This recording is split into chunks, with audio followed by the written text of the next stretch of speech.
ప్రభుత్వం పనితీరు ఇప్పుడు వాగ్దానాలు చేసినంతగా ఆచరణలోకి అయితే రావట్లేదండి. ఏదో వాళ్ళ పాటికి వాళ్ళు చెప్పుకుంటూ వెళ్ళిపోతున్నారు. కానీ అధికారంలో ఏంటంటే కోతి కొబ్బరిగా దొరికినట్టుగా వాళ్ళకి అధికారం వచ్చింది. ఆ అధికారాన్ని బట్టి ముగ్గురు వాగ్దానాలు చేసుకుంటూ పోతూ ఉన్నారు. వాగ్దానాలు మరి 6 ఏదో అన్నారు కదా, సూపర్ 6 అన్నారు. కానీ 4 కూడా ఏం కనపట్ల మనకి. సింగిల్ రన్లే తీయడానికే కష్టపడుతున్నారు. ఇంకా 4, 6 కొట్టాలంటే చాలా కష్టం. ఎందుకంటే ఆర్థికమైన ఇబ్బందుల్లో ఉంది ప్రభుత్వం. జగన్ కూడా ఎక్కువగా ప్రయాసపడి అప్పులు తెచ్చి ప్రజలకు చేయూత కానీ ప్రజలకు కానీ అందరికీ ఉండటం వల్ల కొంత ఆర్థికంగా కూడా ప్రభుత్వం ఇబ్బందులు పడటం.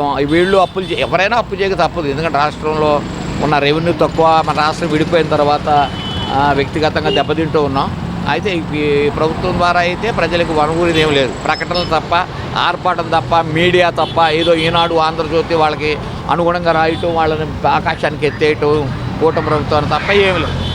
అంటే రాష్ట్ర ఖజానా చూస్తే ఖాళీగా ఉంది. జగన్మోహన్ రెడ్డి అన్ని పథకాలు ఇచ్చి రాష్ట్ర ఖజానా ఖాళీ చేశాడు.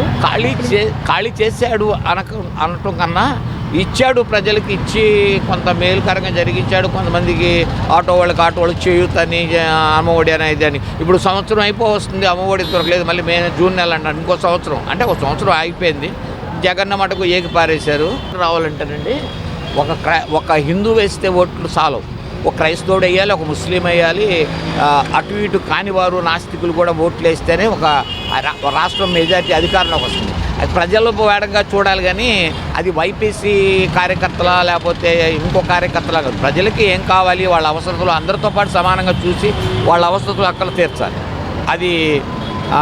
అది చాలా స్వార్థపూరితమైన నిర్ణయం. అది వైసీపీ కూడా రియాక్ట్ అయింది. అవును, అది తప్పండి. జగన్ అందరికీ ఇమ్మన్నాడు. పార్టీలకు అతీతంగా ఎవరికైతే ఉన్నారో ఇవ్వండి అన్నాడు.